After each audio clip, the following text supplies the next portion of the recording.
प्रिय विद्यार्थियों, मैं हरदान राम आपके अपने YouTube चैनल हिंदी शिक्षण मंच पर स्वागत करता हूं।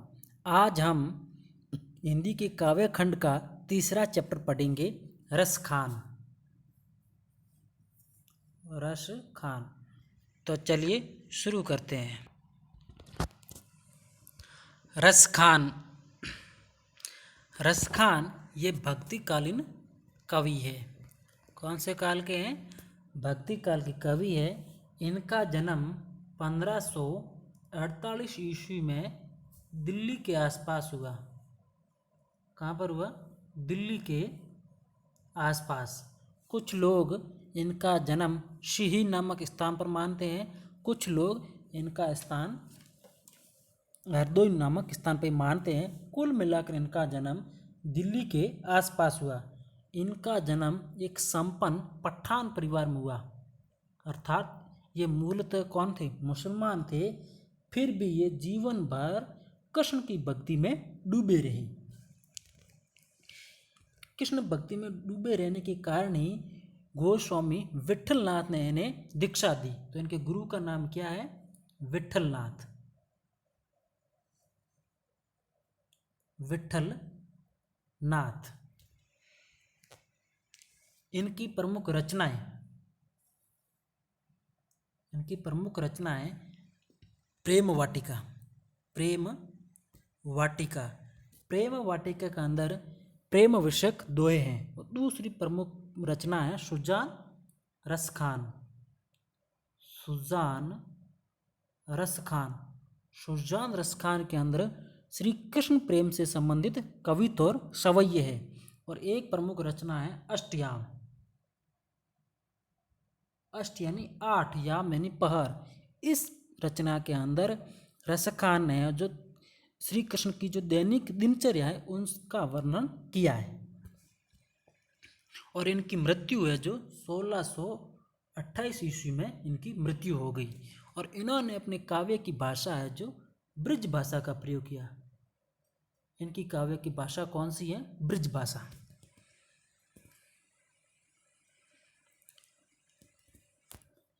इस पाठ में शामिल कुल 4 सवैये हैं। पहले 2 सवैयों के अंदर रस खान ने कृष्ण के प्रति अनन्य प्रेम का वर्णन किया है। और अंतिम 2 सवैयों में रस खान ने जो गोपिका श्री कृष्ण के बारे में क्या कहती है, श्री कृष्ण के रूप सौंदर्य को वो क्यों धारण करना चाहती है, वो श्री कृष्ण की बांसुरी से ईर्ष्या क्यों करती है, इन सब का वर्णन रस खान ने तीसरे और चौथे सवैये में किया है। तो चलिए पढ़ते। रस खान। कवि परिचय। रस खान का जन्म 1548 ईस्वी में हुआ। इनका मूल नाम सैयद इब्राहिम था। वे दिल्ली के आसपास रहने वाले थे। कृष्ण भक्ति ने उन्हें ऐसा मुग्ध कर दिया कि गोस्वामी विठलनाथ जी से दीक्षा ली और ब्रज भूमि में जा बसे। सन 1628 के लगभग उनकी मृत्यु हो गई। प्रमुख रचनाएं। रस खान की 2 काव्य रचनाएं हैं, सुजान रस खान और प्रेम वाटिका। प्रेम वाटिका में प्रेम विषयक दोहे हैं और सुजान रस खान में कृष्ण प्रेम पर आधारित कवित्व और सवैये हैं। यहाँ ब्रज भाषा का अत्यंत सरस मनोरम प्रयोग मिलता है जिसमें जरा भी शब्दाडंबर नहीं है। तो इनकी काव्य की भाषा कौन सी है? ब्रज भाषा है। गुरु का नाम विठलनाथ है और ये कृष्ण भक्त कवि है। और इनका जो जन्म है वो एक पठान परिवार में, अर्थात ये मूलतः मुसलमान थे। और मूल नाम इनका सैयद इब्राहिम है। तो चलिए शुरू करते हैं सवैये। पहला सवैया। मानुष हूँ तो वही रस खानी, बसो ब्रज गोकुल गांव के ग्वारन। जो पशु हो तो कहा बस मेरो, चरो नित नंद की धेनु मंजारन। पाहन हो तो वही गिरी को, जो कियो हरि छत्र पुरंदर धारण। जो खग हो तो बसेरो करो, मिली कालिंदी कूल कदम की डारन। यहाँ पर रस खान ने जो श्री कृष्ण के अन्य प्रेम का वर्णन किया है, कहते हैं मानुष हूँ तो वही रस खानी। रस खान कहते हैं अगर मैं इस पृथ्वी पर मनुष्य के रूप में जन्म लूँ, अर्थात मैं मनुष्य बनूँ, तो मैं वही मनुष्य बनना चाहता हूँ। बसूं अर्थात वहाँ पर जाके बसूं ब्रज गोकुल गांव के ग्वारण। ब्रज यानी ब्रज, गोकुल यानी गाय, गांव के ग्वारन, ग्वारन कहा गया ग्वालों को, अर्थात मैं गोकुल गांव का एक ग्वाला बनना चाहता हूँ। रसखान कहते हैं अगर मैं मनुष्य बनूं तो मैं गोकुल गांव के एक ग्वाला बनूं। और गोकुल गांव के ग्वारन कौन थे? श्री कृष्ण भी थे, जो नंद बाबा की गाय चराते थे। जो पशु हो तो कहा बस मेरो, जो यानी अगर, पशु यानी पशु हो, अगर मैं पशु बनूं कहा बस, जो कि मेरे वश में नहीं है। रसखान कहते हैं पशु बनना मेरे वश में नहीं है, फिर भी अगर मैं पशु बनूं, चरू, चरो यानी चरू, नित्य यानी हमेशा, नंद की धेनु मंजरण मध्य, और धेनु कहा गया गायों को। अगर मैं पशु बनूं तो मैं नंद बाबा की गायों के बीच में एक गाय बनकर रहूं। क्या कहते हैं? जो पशु, अगर मैं पशु बनूं तो का बस, जो कि मेरे वश में नहीं है। चरो यानी चरो, नित्य यानी हमेशा, नंद यानी नंद बाबा की धेनु यानी गाय, मंजर यानी मध्य, अर्थात अगर मैं पशु बनूं तो नंद बाबा की गाय बनना चाहता हूं, जो कि गोकुल गांव में चरती है, तो मैं भी वहां जाकर गोकुल गांव में चरूं, अर्थात नंद बाबा की जो बहुत सारी गायें हैं उसके बीच में मैं भी ये गाय बनकर बसूं। पहान हो तो वही गिरी, पहान कहा गया पत्थर को, हो तो वही गिरी, गिरी यानी पर्वत, यहाँ पर गिरी कहा गया गोवर्धन पर्वत को। पहान हो तो वही गिरी को, जो कियो हरि छत्र पुरंदर धारण। यहाँ पर रसखान कहते हैं अगर मैं पत्थर बनूं तो मैं उसी गोवर्धन पर्वत का एक टुकड़ा बनूं, जिस पर्वत को श्री कृष्ण ने इंद्र के प्रकोप से बचने के लिए अपनी अंगुली पर धारण किया था। जब ब्रजवासियों पर संकट आ गया था, बारिश का संकट आ गया था, इंद्र भगवान बहुत ज़्यादा मेहरबान हो गए थे, तब श्री कृष्ण ने पूरे पर्वत को अपनी अंगुली पर उठा लिया और ब्रजवासियों की रक्षा की। यहाँ पर रसखान कहते हैं अगर मैं पत्थर बनूं तो मैं उसी गोवर्धन पर्वत का एक टुकड़ा बनूं, जिसे श्री कृष्ण ने जो अपनी अंगुली पर धारण किया था। आगे कहते हैं जो खग हों तो बसेरो करूं, मिली कालिंदी कूल कदम की डारण। जो यानी अगर, खग यानी पक्षी, अगर मैं पक्षी बनूं तो मैं उसी जगह पर निवास करना चाहता हूं।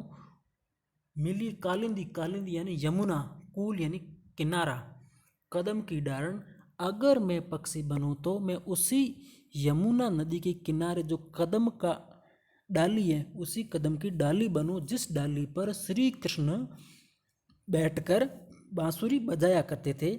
यहाँ पर रसखान कहते हैं अगर मैं पक्षी बनूं तो मैं उसी कदम की डाली बनूं, जिस डाली पर श्री कृष्ण ने जो उस पर बैठकर बांसुरी बजाया करते थे।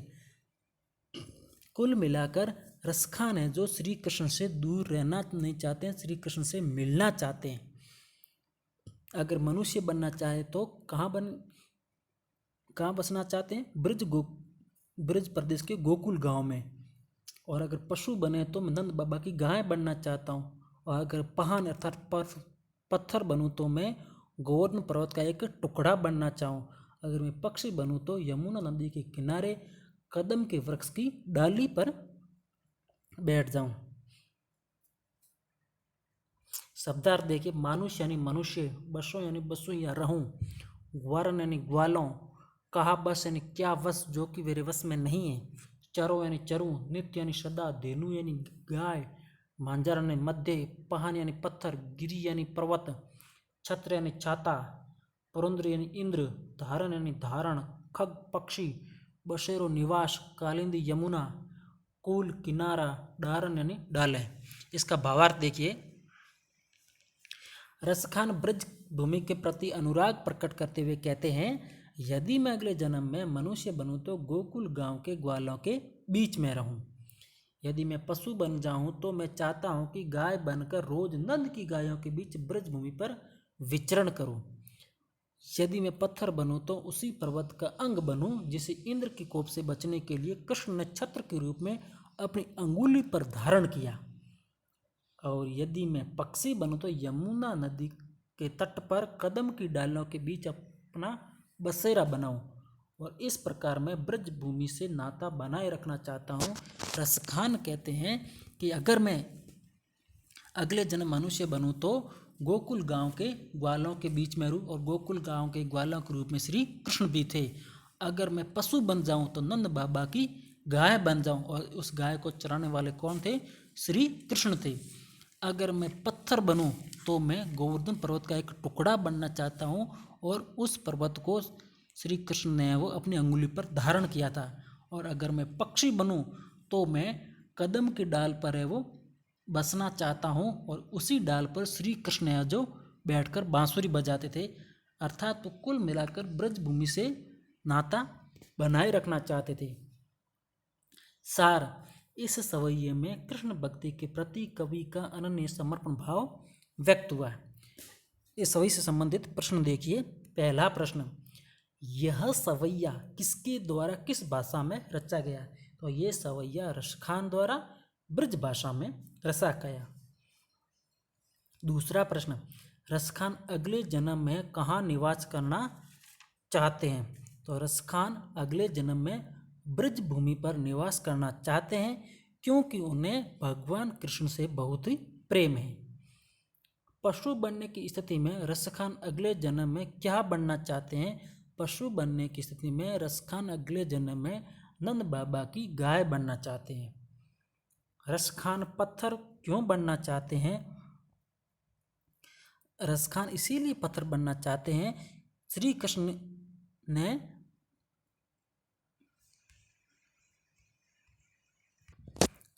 रसखान पत्थर इसलिए बनना चाहते हैं ताकि श्री कृष्ण उन्हें भी अपनी अंगुली पर धारण कर लें, इस प्रकार वे कृष्ण के संपर्क में वो आ सके। चौथा प्रश्न है, कालिंदी कुल कदम की डारण में कौन सा अलंकार है? कालिंदी कुल कदम की डारण में कौन सा अलंकार है? तो इसके अंदर अनुप्रास अलंकार है।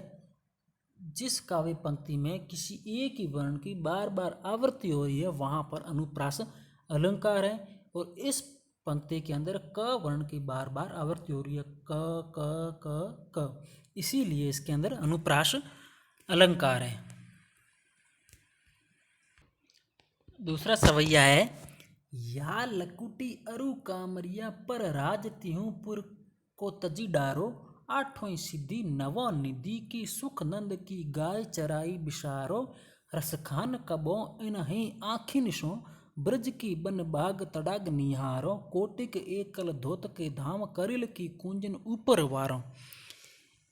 इसी सवैये में भी रसखान ने जो श्री कृष्ण के अनन्य प्रेम का भाव व्यक्त किया है। क्या कहते हैं? या लकुटी, या यानी इस, लकुट यानी लाठी, अरु यानी और, कामर यानी कंबल, इस लाठी और कंबल पर राज तिहुपुर को तजिडारो, ये श्री कृष्ण की जो लाठी और जो कंबल है इसे प्राप्त करने के लिए मैं तीनों लोगों के राज को त्याग करना चाहता हूँ, उस तीनों लोगों के राज को न्योछावर कर देता हूँ। राज तिंग यानी तीन, पुर यानी नगर या लोक, को तजी यानी त्याग देता हूँ। अर्थात रसखान कहते हैं श्री कृष्ण की लाठी और कंबल प्राप्त करने के लिए मैं तीन लोक के राज्य को भी त्याग दूंगा। आठों सिद्धि नवों निधि, आठों सिद्धियाँ, संसार की 8 सिद्धियाँ, अणिमा, महिमा, गरिमा, ईशित्व, वसित्व, इस प्रकार टोटल 8 सिद्धियाँ, और 9 निधि और कुबेर की 9 निधियाँ की सुख नंद की गाय चराई, नंद बाबा की गाय चराने के लिए मैं संसार की 8 सिद्धियाँ और कुबेर की 9 निधियों को भी भूलने के लिए तैयार हूँ, उसे भी त्यागने के लिए तैयार हूँ। बिसरो का होता है भूल जाना। अर्थात नंद बाबा की गाय चराने के लिए रसखान कहते हैं मैं संसार की 8 सिद्धियाँ और कुबेर की 9 निधियों के सुखों को भी त्यागने को तैयार हूँ। 9 निधि के सुख अर्थात 9 निधि के सुखों को भी त्यागने के लिए तैयार हूँ। रसखान कबों इन आँखिन सो, और रसखान कहते हैं इन आँखों सो, मैंने इन आँखों से ब्रज के वन बाग तड़ाग निहारो। रसखान कहते हैं मैंने अपनी इन आँखों से ब्रज प्रदेश के वन यानी वन, बाग यानी बगीचा, तड़ाग यानी तालाब, निहारो यानी देखा है। जब से मैंने इन आँखों से ब्रज प्रदेश के वन, बगीचा और तालाब को देखा है।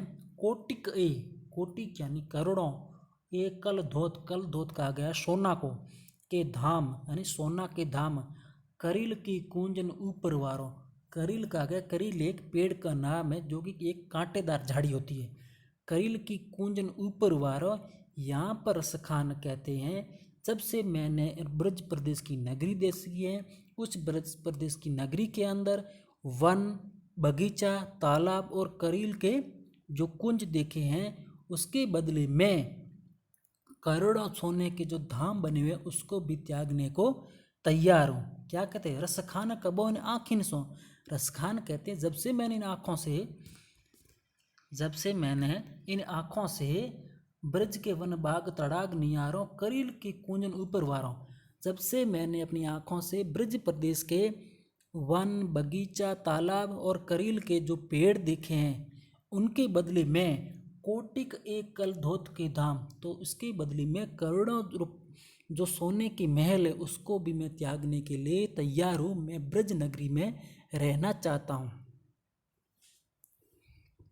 देखिए शब्दार्थ, या यानी इस, लकुटी लाठी, अरु और कामरिया यानी कंबल, तीव यानी तीनों, पुर यानी नगर या लोक, तजी डारू यानी त्याग दूं, आठों सिद्धियाँ, नवो निधि नव निधियाँ, बिस्सारो यानी भूलूं, तड़ाग यानी तालाब, निहार यानी देखूं, कोटिक यानी करोड़ों, कल धोत यानी सोना गोल्ड, धाम यानी घर, कुंजन यानी लताओं के घर, और वारो यानी न्यौछावर कर दूं। रसखान कहते हैं कि मैं ब्रज नगरी में रहने के लिए करोड़ों जो सोने के महल बने हुए उसको भी त्यागने के लिए तैयार हूँ, और नंद बाबा की गाय चराने के लिए संसार की आठों सिद्धियाँ, नवों निधियों को भी त्यागने के लिए तैयार हूँ, और श्री कृष्ण की कंबल और लाठी प्राप्त करने के लिए 3 लोकों के राज्य को भी त्यागने के लिए तैयार हूँ। भावार्थ देखिए, रसखान कहते हैं मैं चाहता हूँ कि कृष्ण की लाठी और कंबल के बदले 3 लोकों के राज्य को भी त्याग दूँ, नंद की गायों को चराने के बदले संसार की 8 सिद्धियों और कुबेर की 9 निधियों के सुखों को भी त्याग दूं। जब से मैंने अपनी आंखों से ब्रज प्रदेश के वनों, बगीचों, तालाबों को देखा है और करील के घने कुंजों को देखा है, तब से मन होता है कि मैं इनमें निवास करने के लिए करोड़ों सुनहरे महलों को भी न्यौछावर कर दूं। कुल मिलाकर इसका सार ये है कि कृष्ण भक्ति के प्रति कवि का अनन्य समर्पण भाव व्यक्त हुआ है। देखिए पहला प्रश्न, नंद की गाय चराने के लिए कवि कौन सा सुख त्यागना चाहते हैं? नंद बाबा की गाय चराने के लिए कवि जो संसार की 8 सिद्धियां और कुबेर की 9 निधियों को त्यागने के लिए तैयार है। कवि क्या देखने की इच्छा प्रकट करते हैं? कवि अपनी आंखों से ब्रज प्रदेश के वन, बाग, बगीचा, तालाब इनको देखने की इच्छा प्रकट करते हैं। तीसरा प्रश्न है, कवि किस पर 3 लोक न्यौछावर करने को तैयार है?